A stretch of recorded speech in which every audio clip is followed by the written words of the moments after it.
Hello दोस्तों, आज हम बात करेंगे एकदम बर्निंग टॉपिक पे। किसान आंदोलन क्यों कर रहे हैं, सरकार ऐसे कौन से कानून लाई है जिसको लेके किसान इतना ज़्यादा विरोध प्रदर्शन कर रहे हैं। तो आज हम देखेंगे, एकदम न्यूट्रल वे में देखेंगे, ना हम सरकार का पक्ष लेंगे ना किसानों का पक्ष लेंगे। हम सिर्फ वो देखेंगे जो कानून में लिखा हुआ है। सरकार ऐसे कौन से कानून लाई है, उन तीनों कानूनों में अच्छाइयाँ क्या हैं, बुराइयाँ क्या हैं और उसमें और क्या सुधार हो सकता है, ये सब आज हम देखेंगे। बहुत से लोग इसमें कंफ्यूज हैं, बहुत से लोग सरकार का सपोर्ट कर रहे हैं, बहुत लोग किसानों का सपोर्ट कर रहे हैं। तीनों एक्ट में क्या लिखा है वो बारी बारी से देखेंगे। पहले एक्ट को उठाएंगे, फिर दूसरे एक्ट को उठाएंगे, फिर तीसरे एक्ट को उठाएंगे और उनमें क्या अच्छाइयाँ हैं, क्या बुराइयाँ हैं। अब हम बात करेंगे, इन एक्ट में कुछ टर्म्स यूज होंगे जैसे एपीएमसी और एमएसपी। तो इनके बारे में पहले ही जान लेते हैं, क्योंकि वहाँ पे टर्म यूज होंगे तो वहाँ पे समझना और समझाना थोड़ा सा मुश्किल होगा, तो उनको पहले ही जान लेते हैं। सबसे पहले जानते हैं एपीएमसी के बारे में। तो एपीएमसी का फुल फॉर्म होता है एग्रीकल्चर प्रोड्यूस मार्केटिंग कमेटी। तो ये हर स्टेट में स्टेट गवर्नमेंट के द्वारा इस्टेब्लिश की जाती है और ये एक मार्केटिंग बोर्ड होता है। ये एपीएमसी के अंतर्गत मंडीज़ बनाई जाती हैं और इन मंडीज़ में रजिस्टर्ड एजेंट्स होते हैं, इनको आढ़तिया भी बोलते हैं। इन्हीं आढ़तियों की सहायता से किसान अपनी फसल को बेचते हैं बाज़ारों में। ये लाया क्यों गया था? क्योंकि किसानों को इंटरमीडिएट्स या ज़मींदारों के एक्सप्लॉयटेशन से बचाने के लिए एपीएमसी को लाया गया था। अब हम बात करते हैं एमएसपी की। तो एमएसपी का फुल फॉर्म होता है मिनिमम सपोर्ट प्राइस। इसको रिकमेंड कौन करता है? इसको रिकमेंड CACP करता है। और इसको अनाउंस कौन करता है? इसको announce cabinet committee on economic affair इसको अनाउंस करती है। इसको क्यों लाया गया था? इसको लाया गया था कि किसानों को कम से कम कुछ मिनिमम प्राइस तो मिलना ही चाहिए उनकी फसल का। ये एक तरह का गवर्नमेंट टूल भी होता है, क्योंकि जब गवर्नमेंट को लगता है कोई क्रॉप सप्लाई नहीं हो पा रही, मतलब किसी स्पेसिफिक क्रॉप की सप्लाई में शॉर्टेज आ गया है, तो वो एमएसपी को बढ़ा देती है उस क्रॉप के लिए और किसान को इंसेंटिवाइज कर देती है, तो किसान उस क्रॉप को ज़्यादा से ज़्यादा उगाते हैं। अब देखते हैं कि एमएसपी को किन बैकग्राउंड के आधार पर लाया गया था। एमएसपी को जब लाया गया था तो हमारे देश में कुछ ऐसा बैकग्राउंड ही था कि एमएसपी लाने की हमको आवश्यकता पड़ी। 1962 में चाइना से वार हुआ था, 1965 में पाकिस्तान से वार हुआ था, 1964-65 में अकाल पड़ा था, सूखा पड़ा था। तो हमको उस समय खाद्यान्न की समस्या उत्पन्न हो गई थी। तो उस समय की सरकार ने सोचा कि खाद्यान्न की समस्या को निपटाने के लिए कुछ ऐसा किया जाए कि खाद्यान्न की समस्या निपट जाए। तो उस समय की सरकारों ने ऐसा सोचा कि कुछ ऐसा लाया जाए जिससे किसान इंसेंटिवाइज हों और वो ज़्यादा से ज़्यादा फसलों को उगाएं। तो उस समय ग्रीन रिवॉल्यूशन भी स्टार्ट हुआ था। तो सरकारों ने सोचा कि हम किसानों को एक फ़िक्स प्राइस देते हैं, एक मिनिमम प्राइस देते हैं, जिससे किसान को ये एश्योरेंस हो जाए कि उनको अगर वो ज़्यादा से ज़्यादा फसल उगाते हैं तो उनकी फसल बेकार नहीं जाएगी, उनकी फसल खरीद ली जाएगी। तो वहीं से एमएसपी का कॉन्सेप्ट स्टार्ट हुआ था। इस समय एमएसपी 23 फसलों पे दी जाती है।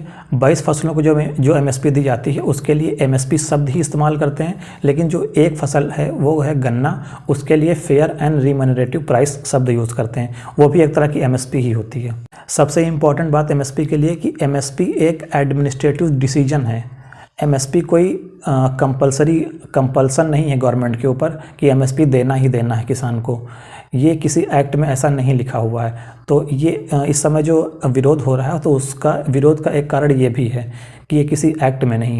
अब क्वेश्चन उठता है कि पंजाब और हरियाणा के ही किसान इतना ज़्यादा प्रदर्शन क्यों कर रहे हैं? हालांकि और भी स्टेट्स के किसान प्रदर्शन कर रहे हैं, लेकिन पंजाब और हरियाणा के किसान कुछ ज़्यादा ही प्रदर्शन कर रहे हैं।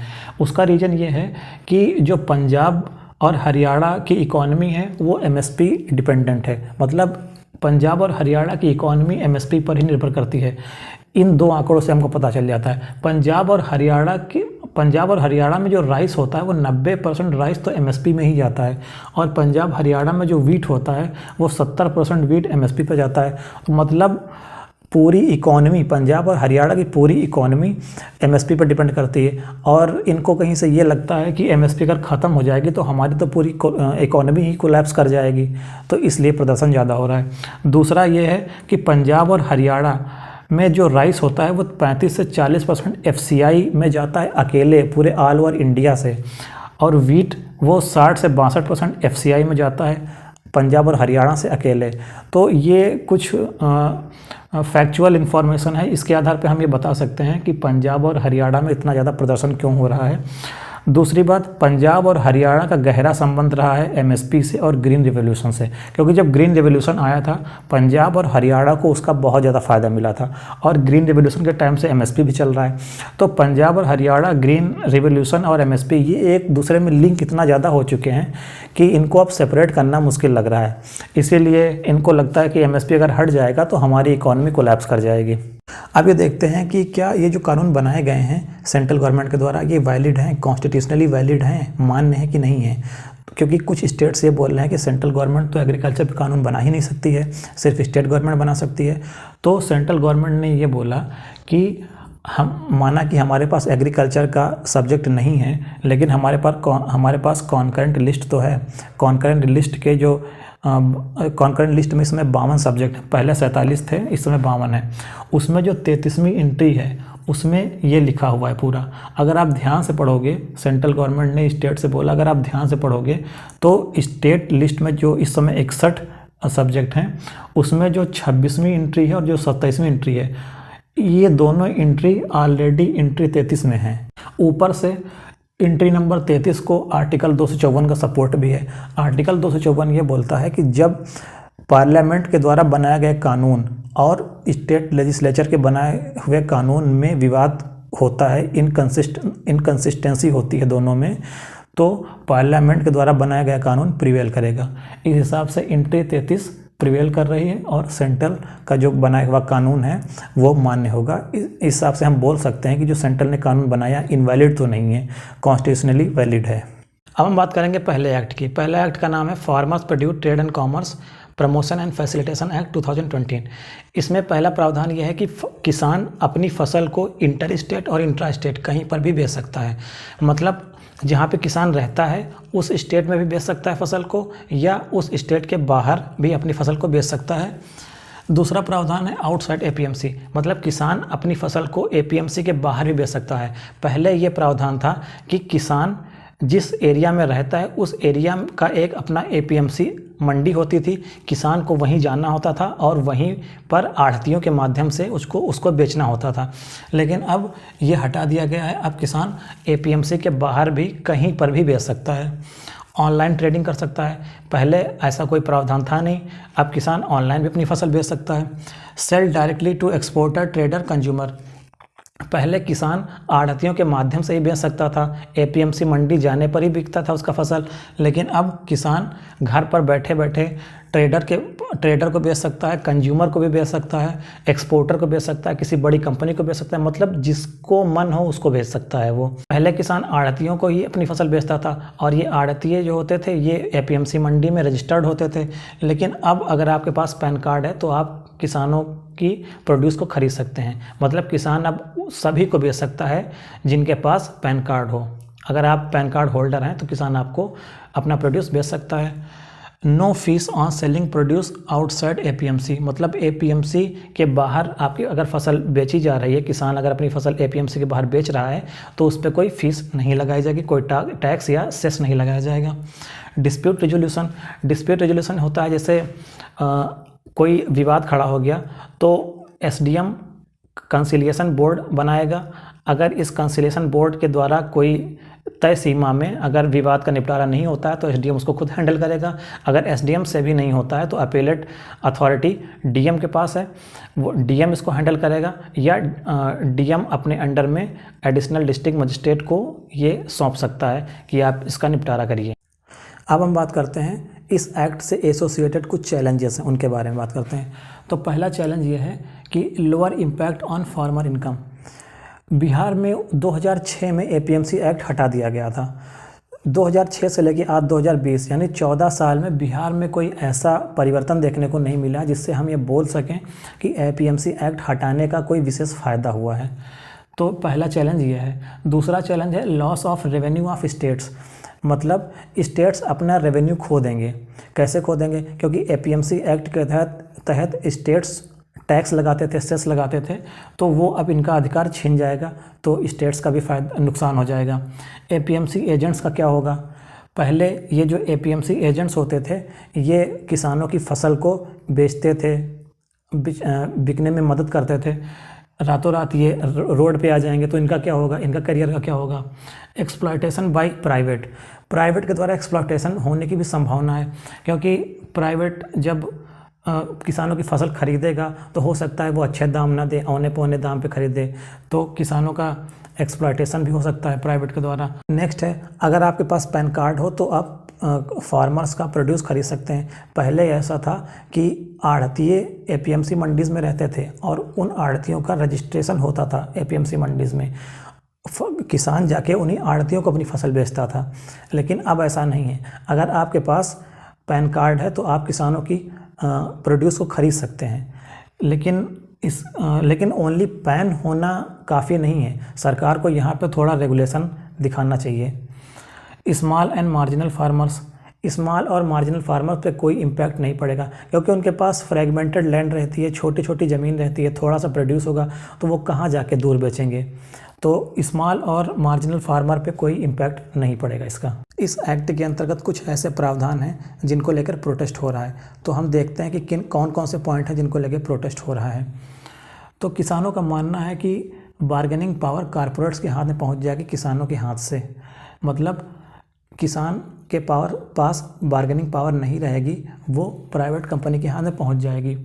किसानों का ये भी मानना है कि एपीएमसी इनडायरेक्टली हटाया जा रहा है, मतलब एपीएमसी इनडायरेक्टली हटाया जा रहा है, इसका मतलब ये हुआ कि एपीएमसी मंडीज़ जो हैं, अगर वहाँ पे आप जाके फसल बेचोगे तो आपको टैक्स देना पड़ेगा, अगर बाहर जाके बेचोगे तो आपको कोई टैक्स नहीं देना पड़ेगा।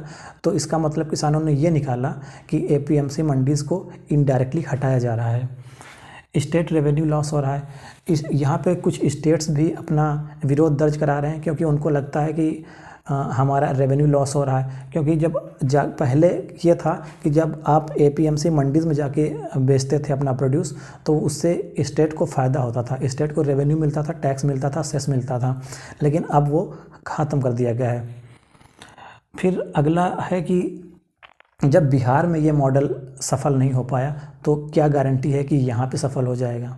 तो ये कुछ प्रावधान ऐसे हैं जिनको लेके विरोध हो रहा है। अब हम बात करते हैं कुछ सजेशन की, कुछ स्ट्रैटेजीज़ की, कि अगर कुछ परिवर्तन कर दिया जाए तो हो सकता है किसान प्रोटेस्ट करना बंद कर दें। पहला है कि किसानों को ये आश्वासन दिलाया जाए कि उनकी जो फसल बिकेगी वो एमएसपी रेट पे बिकेगी या एमएसपी के ऊपर बिकेगी। किसान को अभी ये एश्योरेंस नहीं है कि उनकी फसल किस रेट पे बिकेगी। उनको अगर ये एश्योरेंस दिला दिया जाए, आश्वासन दे दिया जाए कि तुम्हारी फसल एक निश्चित रेट पे ही बिकेगी, उस पे बेच लो या उसके ऊपर बेच लो, उससे नीचे नहीं बिकेगी तुम्हारी फसल, तो हो सकता है किसान प्रोटेस्ट करना बंद कर दें। दूसरा है कि इस एक्ट में डिस्प्यूट रेजोल्यूशन मैकेनिज़्म को थोड़ा और स्ट्रेंथन किया जाए, मतलब अभी इसमें कंसिलिएशन बोर्ड है, एसडीएम है, डीएम है, यही अपना डिसीजन देंगे, लेकिन मुझे लगता है कि इसमें एक ट्रिब्यूनल बनाने की ज़रूरत है। अगर आप ट्रिब्यूनल बना देंगे और ट्रिब्यूनल अपना जजमेंट देगा तो वो ज़्यादा सही रहेगा। फिर अगला है कि सभी मार्केट को ई नैम से लिंक कर दो। जब ई नैम से सभी मार्केट लिंक हो जाएंगी तो फार्मर अपनी फसल को घर पे बैठा बैठा बेच सकता है। तो अगर ये कुछ सुधार कर दिए जाएँ तो हो सकता है ये एक्ट परफेक्ट हो जाए। परफेक्ट तो नहीं बोल सकते हैं, हाँ बेटर हो सकता है। लोगों को एक और कन्फ्यूजन है, लोगों को लगता है कि इस एक्ट के अंतर्गत एपीएमसी को हटा दिया गया है, तो नहीं, एपीएमसी को नहीं हटाया गया है, ऐसा कहीं नहीं लिखा है। अब हम बात करते हैं नए एक्ट की, जिसका नाम है farmers empowerment protection agreement on price assurance and farm services act 2020। इसको शॉर्ट में कॉन्ट्रैक्ट एक्ट भी बोला जा रहा है। इसके कुछ प्रावधान इस प्रकार से हैं। इस एक्ट के अंतर्गत कॉन्ट्रैक्ट फार्मिंग को प्रमोट किया जाएगा और उसको रेगुलेट किया जाएगा, मतलब फार्मर और स्पॉन्सर के बीच में कॉन्ट्रैक्ट फार्मिंग होगी। यहाँ पे स्पॉन्सर का मतलब है जो फार्मर से कॉन्ट्रैक्ट करता है। इस एग्रीमेंट के अंतर्गत प्राइस को मेंशन किया जाएगा, उसी एग्रीमेंट में प्राइस को मेंशन किया जाएगा, प्राइस निर्धारण कैसे हुआ है उस प्रोसेस को मेंशन किया जाएगा। किसान के बीच में और स्पॉन्सर के बीच में कम से कम एक क्रॉप सीजन का एग्रीमेंट होगा और ज़्यादा से ज़्यादा 5 साल का एग्रीमेंट होगा। मॉडल कॉन्ट्रैक्ट्स सेंट्रल गवर्नमेंट भी प्रोवाइड कर सकती है। पेमेंट सेम डे होगा, मतलब जिस दिन प्रोड्यूस तैयार हो जाएगी किसान की उसी दिन पेमेंट हो जाएगा। इसमें ऐसा लिखा हुआ है, लैंड एग्रीमेंट नहीं होगा। बहुत लोगों को कन्फ्यूजन है कि इसमें प्राइवेट के हाथों में हमारी लैंड चली जाएगी, प्राइवेट हमारी लैंड ले लेंगे, तो ऐसा नहीं है। इसमें ऐसा कुछ नहीं लिखा हुआ है। लैंड एग्रीमेंट हो ही नहीं सकता है। किसान के सिर्फ प्रोड्यूस का एग्रीमेंट होगा, ज़मीन का एग्रीमेंट हो ही नहीं सकता है। परमानेंट स्ट्रक्चर की बात करें तो जैसे कोई बड़ी बड़ी कंपनी है, जैसे 1000 टन की आलू की ज़रूरत है तो वहाँ पे अपना एक परमानेंट स्ट्रक्चर बना देती हैं वो कंपनियाँ खेत में, तो वो स्ट्रक्चर तय सीमा तक ही रहेगा और लिखा भी जाएगा एग्रीमेंट में। अगर उस तय सीमा के अंतर्गत उस स्ट्रक्चर को नहीं हटाते हैं वो कंपनी, तो वो परमानेंट स्ट्रक्चर किसान का माना जाएगा। मतलब अगर कोई कंपनी परमानेंट स्ट्रक्चर बनवाती है किसान के खेत में तो उसको हटाने की जिम्मेदारी भी उसी की है। अगर नहीं हटाते हैं तो वो परमानेंट स्ट्रक्चर उस तय सीमा के ख़त्म होने के बाद किसान का ही माना जाएगा। और इसके अंतर्गत डिस्प्यूट रेजोल्यूशन मैकेनिज्म का भी प्रावधान है। हम बात करते हैं पेनल्टी की।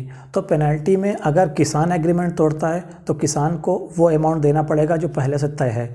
लेकिन अगर कोई स्पॉन्सर या कंपनी एग्रीमेंट तोड़ती है तो कंपनी को वो अमाउंट देना पड़ेगा जो पहले से तय है, उसका 1.5 गुना देना पड़ेगा।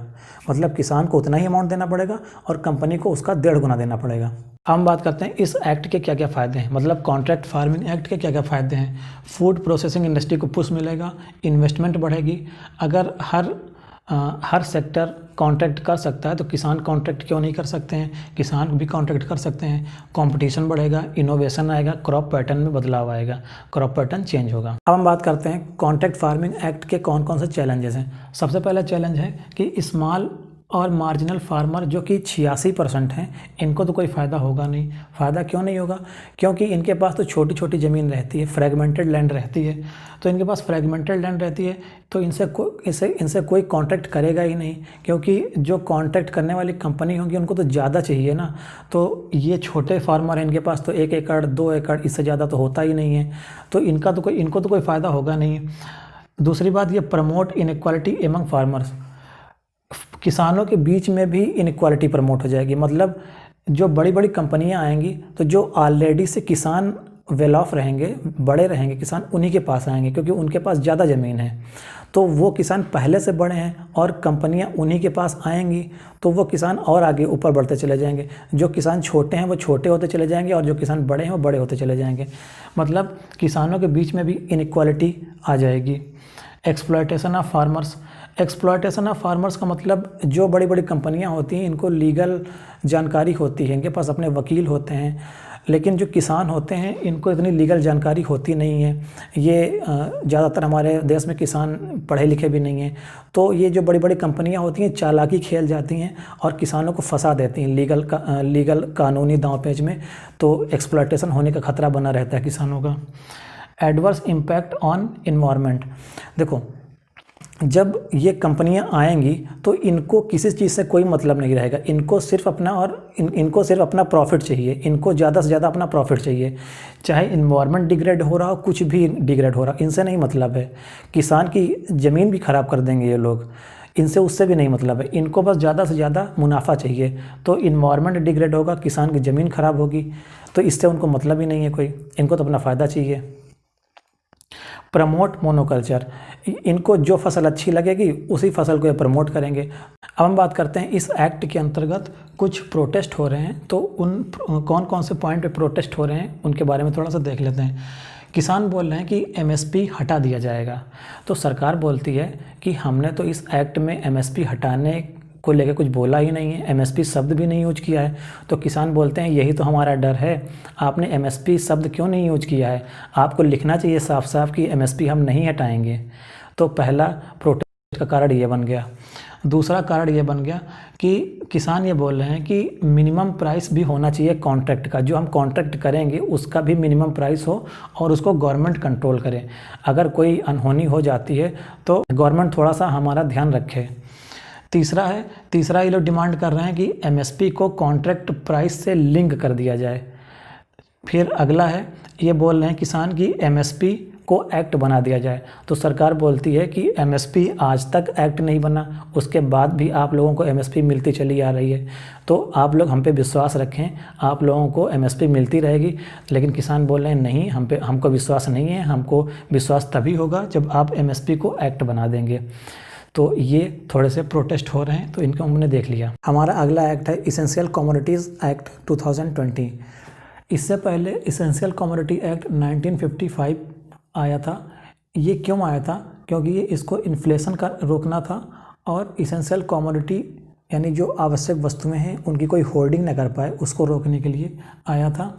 और इसको स्टेट गवर्नमेंट इम्पोज करती थी, मतलब state government stock limit set करती थी कि इससे ज़्यादा आप इस चीज़ की होल्डिंग नहीं कर सकते हैं। अब जो एक्ट आया है उस एक्ट में ये बोला गया है कि जो इस एक्ट 1955 के एक्ट में बोला गया था कि आप किसी इसेंशियल कमोडिटी को होल्डिंग नहीं कर सकते हैं, लेकिन इस एक्ट में रिलैक्सेशन दे दिया गया है। इसमें ये बोला गया है कि आप इसेंशियल आइटम्स को या कोई भी आइटम हो उसकी होल्डिंग कर सकते हैं जब तक कोई एक्स्ट्रा ऑर्डिनरी सर्कमस्टांसेस ना आए।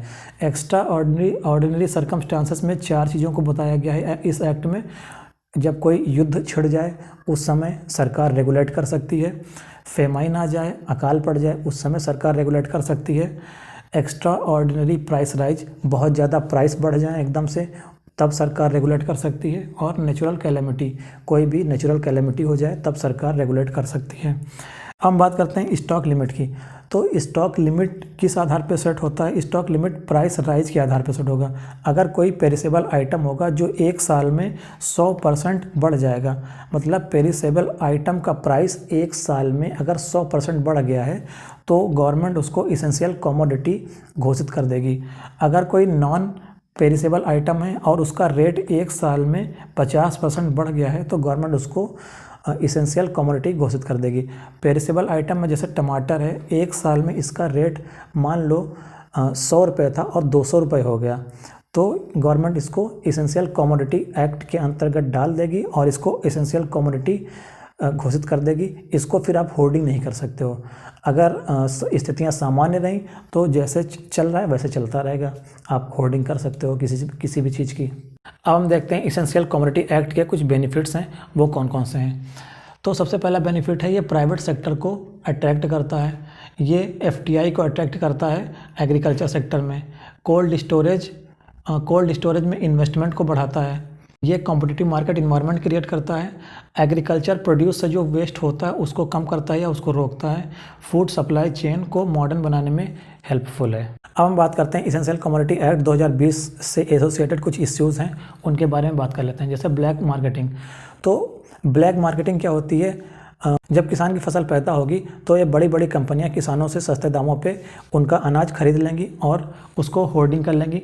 बाद में जब उनका रेट बढ़ जाएगा तब बेचेंगी, तो इससे इन्फ्लेशन भी आने का खतरा रहता है। और ये भी पॉसिबल है कि कुछ लोगों के हाथ में मोनोपोली हो जाए, मतलब वो रेट को मैनिपुलेट भी कर सकते हैं, घटा भी सकते हैं, बढ़ा भी सकते हैं। तो ये इतने कुछ इसके नुकसान हैं। अब हम बात करते हैं वे फॉरवर्ड की। वे फॉरवर्ड में हम यही बोल सकते हैं कि आप एग्रीकल्चर को प्राइवेटाइज्ड करो, बेशक करो, कोई दिक्कत नहीं है, लेकिन साथ में गवर्नमेंट का रेगुलेशन बहुत ज़रूरी है। क्योंकि हमारे यहाँ 86% तो फार्मर स्मॉल और मार्जिनल टाइप के हैं। इन स्मॉल और मार्जिनल टाइप का ध्यान कौन रखेगा? गवर्नमेंट से अच्छा ध्यान तो कोई नहीं रख सकती मुझे लगता है। क्योंकि ये जो स्मॉल और मार्जिनल टाइप के फार्मर हैं, इनके पास 2 या 2 एकड़ से कम की लैंड है, तो इनका ध्यान प्राइवेट तो रखेंगे नहीं, क्योंकि उनको ज़्यादा चीज़ें चाहिए होती हैं, तो वो बड़े किसानों से संपर्क करेंगे, इनसे संपर्क तो करेंगे नहीं। तो 86% किसान तो ऐसे ही छूट जाएंगे। फ़ायदा तो बड़े किसानों को होगा, 86% किसानों को तो फ़ायदा होगा नहीं। तो इस चीज़ को थोड़ा सरकार ध्यान रखे तो ज़्यादा सही रहेगा। 50% पॉपुलेशन एग्रीकल्चर पर डायरेक्ट डिपेंड करती है, तो ये 50% पॉपुलेशन सीधे इफेक्ट होगी, तो इसको भी सरकार को थोड़ा ध्यान देना चाहिए। अभी हमारे यहाँ कुछ महीने पहले जीडीपी -23%, -24% पहुँच गया था। तो एक कृषि ही ऐसा सेक्टर था जिसमें 3% के हिसाब से ग्रोथ हो रही थी, बाकी सारे सेक्टर नेगेटिव थे, लेकिन एग्रीकल्चर ही एक ऐसा सेक्टर था जिनमें 3% के हिसाब से वृद्धि हो रही थी। तो एग्रीकल्चर में जो भी रिफॉर्म किया जाए, जो भी एक्सपेरिमेंट किया जाए, वो काफ़ी सोच समझ के किया जाए, क्योंकि इसमें बहुत ज़्यादा हमारे देश की पॉपुलेशन एसोसिएटेड है। अगर इनके साथ खिलवाड़ हो जाता है तो काफ़ी ज़्यादा ट्रेजेडी हो सकती है। सरकार भी किसानों की इनकम को डबल करने के लिए प्रतिबद्ध है और ईज ऑफ डूइंग बिजनेस में हमारी रैंकिंग अच्छी आए, इसके लिए भी सरकार प्रतिबद्ध है। तो सरकार अपने हिसाब से अच्छा काम कर रही है। साथ में कि किसानों की भी जो कंसर्न है वो सरकार को सुनने चाहिए। किसान अड़े हुए हैं कि इन तीनों एक्ट को सरकार वापस कर ले। मुझे नहीं लगता है कि ये कोई जायज़ मांग है। तीनों एक्ट को वापस करने से अच्छा है कि आप अपने सुझाव बताओ, आप सुधार क्या चाहते हो, आप अमेंडमेंट क्या करवाना चाहते हो वो बताओ। मुझे नहीं लगता कि इस एक्ट में कोई ज़्यादा ख़राब बातें हैं, कोई बहुत ज़्यादा ख़राब प्रोविज़न है। अगर आपको लगता है कि एमएसपी को लेके आप आश्वस्त नहीं हो, एपीएमसी को लेके आप आश्वस्त नहीं हो, या जो भी ऐसे प्रोविज़न है उनको लेके आप आश्वस्त नहीं हो, तो आप बैठ के सरकार से बात करो। सरकार आपकी बात बिल्कुल मानेगी और सरकार को भी अपनी जिद छोड़ देना चाहिए। सरकार को किसानों को आश्वस्त करना चाहिए कि आप जिस चीज़ को लेकर डर रहे हो ऐसी कोई बात नहीं है। अब लास्ट में हम यही कहना चाहेंगे कि जो गवर्नमेंट और फार्मर्स के बीच में टग ऑफ वार छिड़ी हुई है वो जल्दी से जल्दी ख़त्म हो जाए और दोनों मिल बैठ के बात करें और मध्यम मार्ग निकालें, क्योंकि हमारे यहाँ प्राचीन टाइम से, गौतम बुद्ध के टाइम से ही मध्यम मार्ग की परंपरा रही है। तो मध्यम मार्ग हमें लगता है कि सही विकल्प रहेगा। तो इसके साथ हम आज का वीडियो यहीं पर ख़त्म करते हैं। धन्यवाद।